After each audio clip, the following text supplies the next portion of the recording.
Hello everyone, welcome to the review of Star Wars Jedi Fallen Order. Now, as always, I'll be talking about the pros and cons of this game. I will let you know each is when they start, and yes, there will be spoilers in this review. However, I will warn you right before they come. That way you don't have to worry about getting the game spoiled for you, and you can still get an in-depth review of what this game represents. So, right away, to start out, this game is beautiful. And I'm not big on graphics, I'm not a huge graphics guy, but this game already is fantastic. And that is just in the terms of how it looks, right? So, just shrug that aside. Right away, one of the things that stood strong and really stood out for me was the strong cast and the voice acting. So the cast, I was a little hesitant. I didn't know really what I would think about this guy who plays the main character. I really wasn't sure because I'd seen him act in other things. You know, I wasn't a big fan of Shameless, but I know he was in Shameless, and I wasn't a big fan of him as the Joker in Gotham series. But then again, I didn't really watch it too much, so I can't really get an in-depth analysis on that. But overall, I wasn't sure how this would go. But nevertheless, I fell in love with this character, and I thought he did a phenomenal job, and really all the supporting characters are phenomenal as well.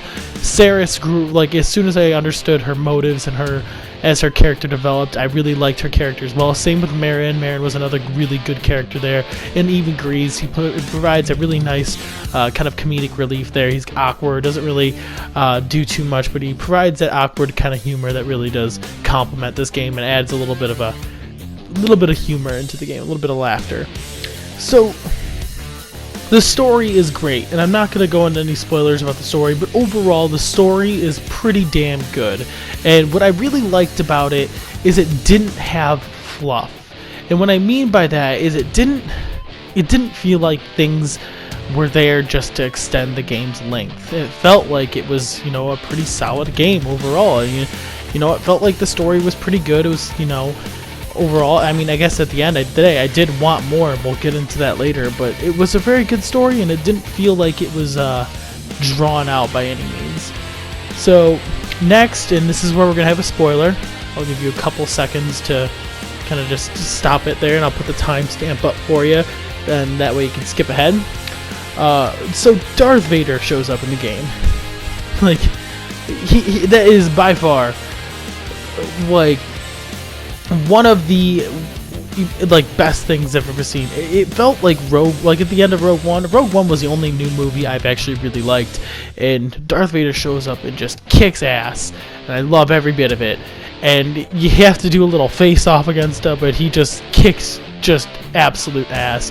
It is by far one of the best scenes of this game, and I've already gone back and rewatched it. Like, it is so good, so good. I love how well that scene went. You don't get to do a Force Unleash where you go and kick the shit out of Vader, right? I never really liked that whole concept. I like how, for once, the main character doesn't really win. It's unfortunate, obviously, that the main character doesn't win, but it's just such a good scene. It plays out, and it really helps develop Cal's character a lot, and it's such a just great scene. It actually shows a lot about Saris' character as well, which makes her even that much more interesting as well.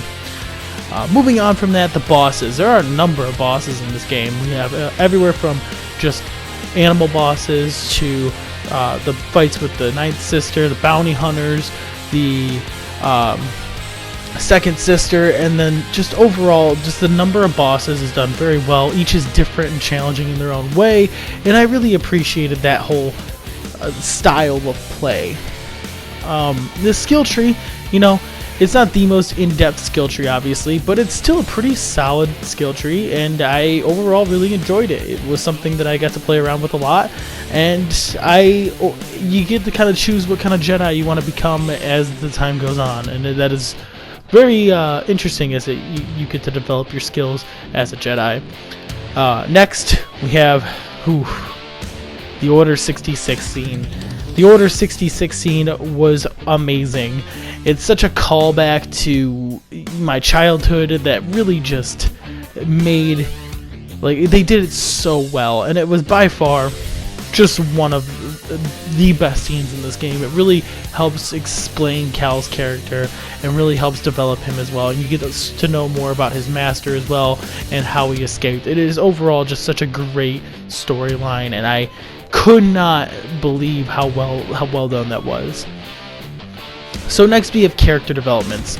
So this kind of ties back to the characters here, but each character has a development arc that kind of develops as the story goes on and gets better as the story goes on.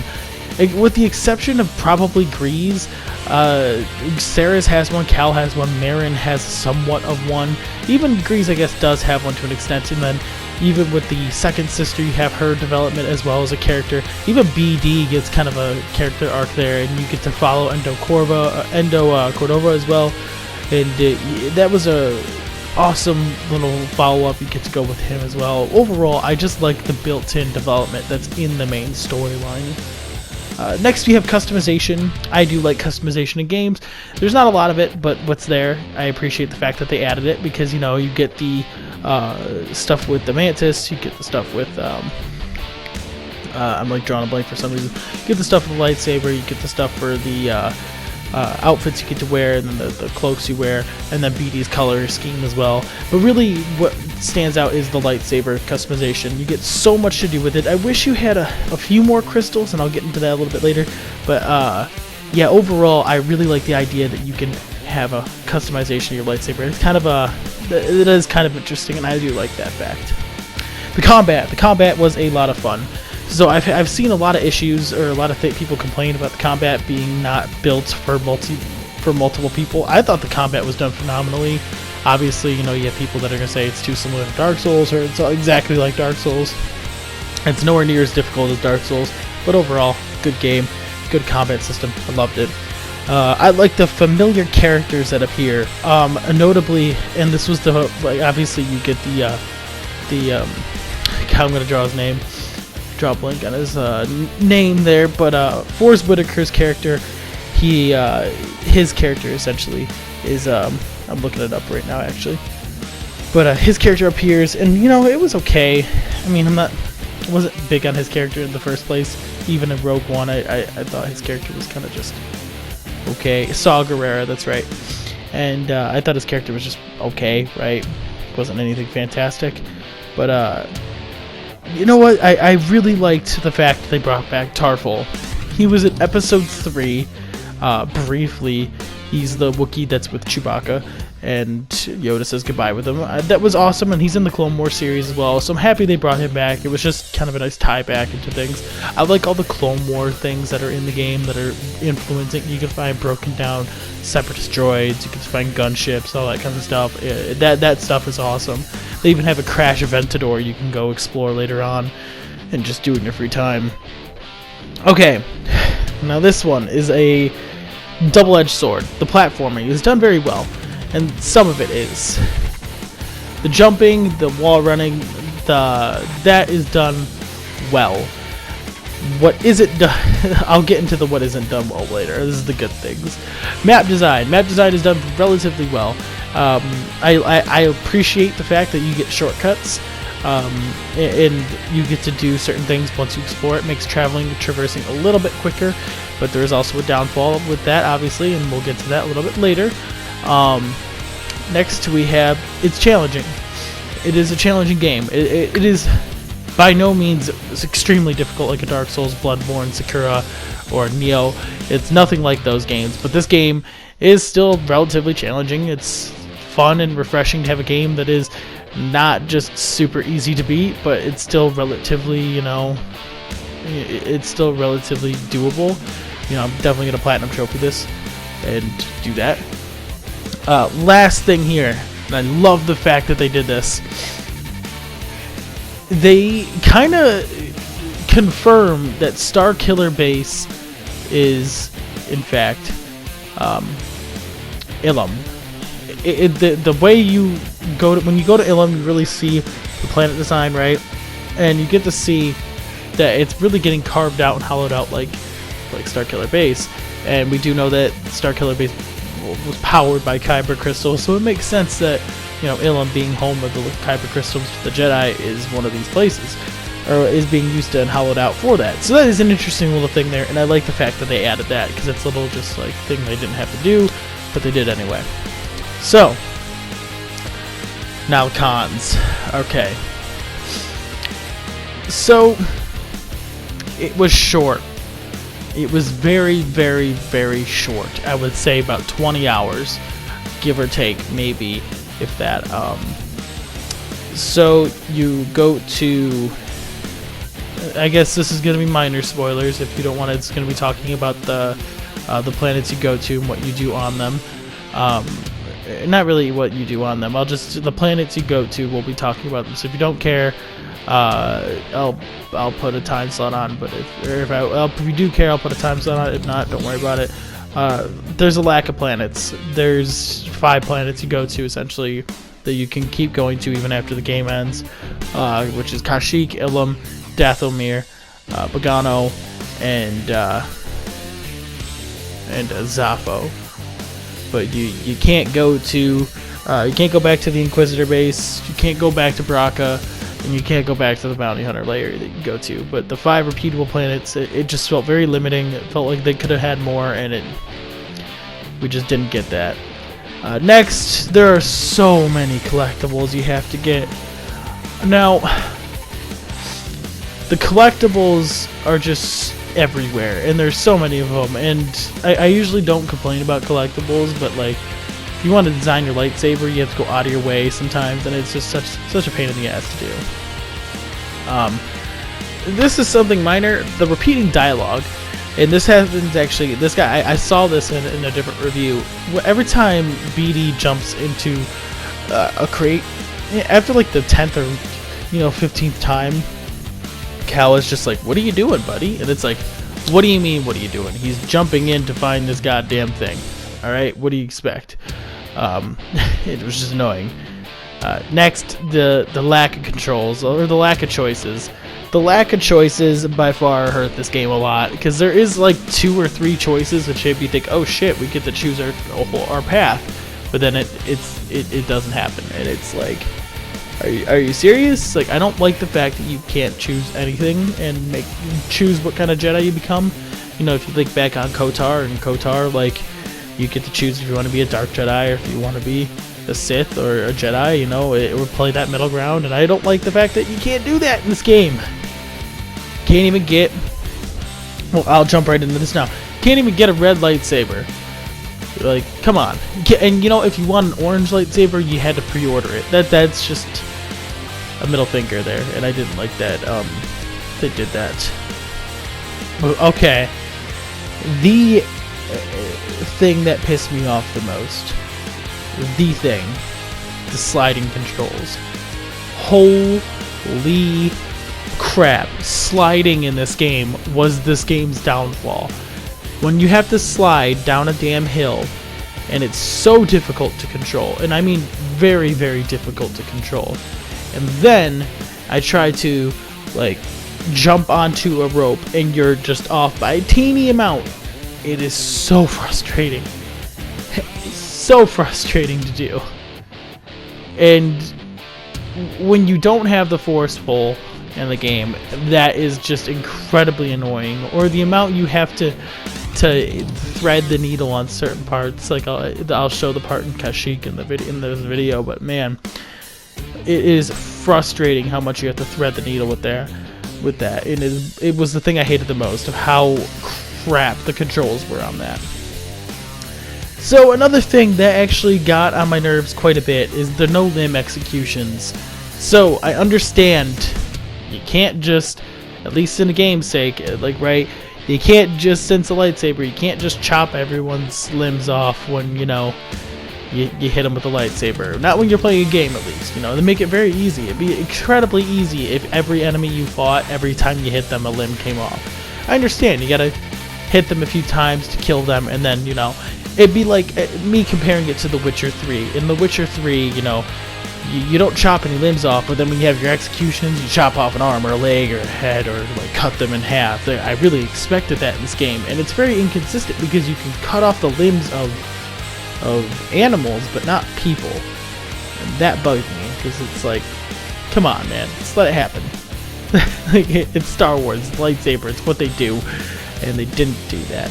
It's like, why does it work on animals but not on people? That's what I didn't understand. There is a degree of frame rate lag. It wasn't a terrible thing, but it was definitely noticeable. The no companions thing bugged me. I wish you could have companions. You have the ability to recruit somewhat of a crew, which is cool, and I liked that, but you couldn't recruit anyone else, no aliens, no species. Really, essentially, it's just Marin, and then you could find a little creature on Bogano, and he acts as a stowaway, so there's that, but other than that, that's it. The lack of side quests with your crew, I really would have appreciated having some more character development, because it was good already, right? But it would have been cool to have more personal level, deep level quests based off of each character's story arc. Having to do a mission to get to understand Saris better, or Grease better, or Marin better. Because it would have been interesting to see, or go to Grease's home planet and actually have him reconnect with his family, or have Saris go to a place she went with her old Jedi Master, or where she went with her Padawan, or where they went into hiding, where they maybe can miss something, go investigate where they were initially hiding. It would have been interesting if you could do that and really develop their characters more, or go somewhere that Marin really wanted to go to, or explore a different part of Dathomir, right? It would have been interesting if you could have gotten any of that, and we really just didn't. No other Jedi. So I didn't like how little Jedi appeared in this game, and I understand Order 66 happened and killed a lot of Jedi, but you know, you already have Terran Malicos, and you have the Inquisitors, right?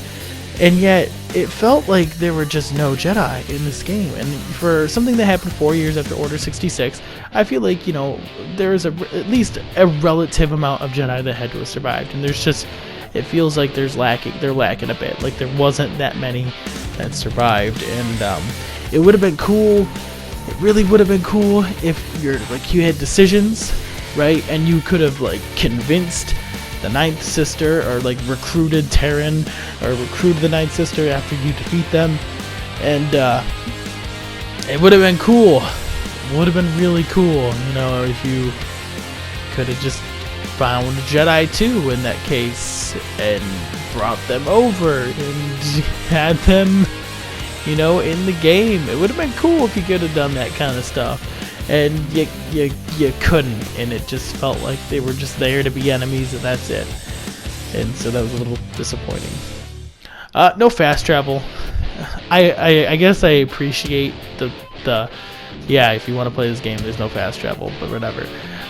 But running through the planets can get very tedious. Having to run your way all the way back to the Mantis is kind of tedious, and it's just sometimes it's just like, why can't I just have a fast travel button? Make things so much easier. Lastly, and I think the part that also got to me a little bit, was the no home base. When I first started playing this game and you get to not Zepho, Bogano, I was like, oh, this is where we're going to start our resistance, right? This is where we're going to build our Jedi Order, or build our base of rebels and attack the Empire. Doesn't happen, and you just kind of are there to be there, and yeah, it felt kind of like it was leading up to that, and then it didn't happen, so it was like, okay, yeah, there is that. But that is it. That's all I have on my pros and cons. My overall rating. So, there are a lot of good things with this game. A lot. And I mean, this game was so much fun.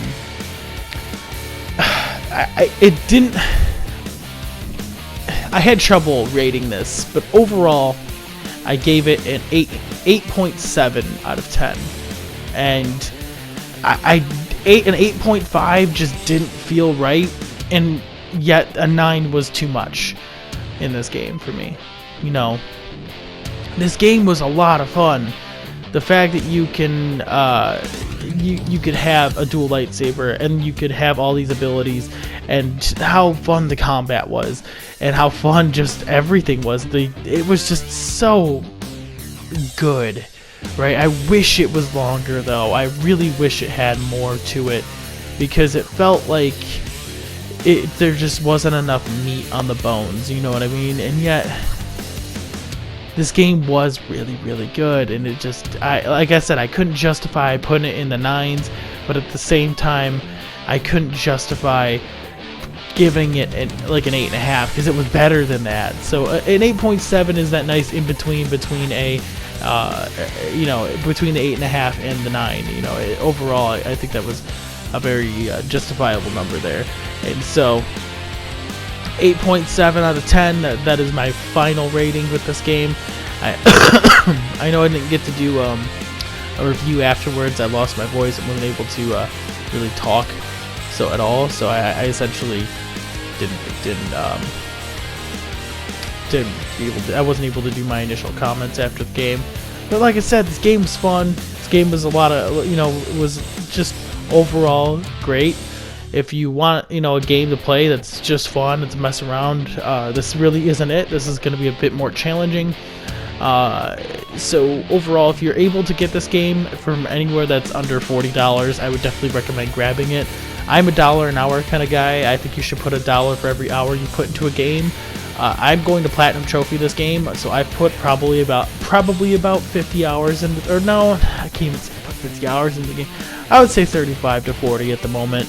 So, you know, if you can get this game $20, $25 off, do it. If you can get it $30 off, do it. You know, this game was really, really good, and I overall can say that I'm going to be platinum trophying it. I believe I'm like 75% done. So, with that, take it as you will. This game is, you know, pretty good, and I could definitely say that out of the games I've played this year, this is one of the better games I've gotten the opportunity to play. So, better than Greedfall, but, you know, not quite like God of War style or God of War good tier, you know.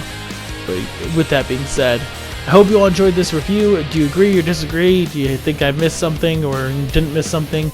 Let me know in the comments below, and I'll see you all in the next video. Peace. If you just happened to stumble upon this video and enjoyed, maybe consider subscribing. If you are a returning subscriber and you enjoyed, please hit that like button. It really helps way more than you actually think it would. And I hope to see you all in the next video. Peace.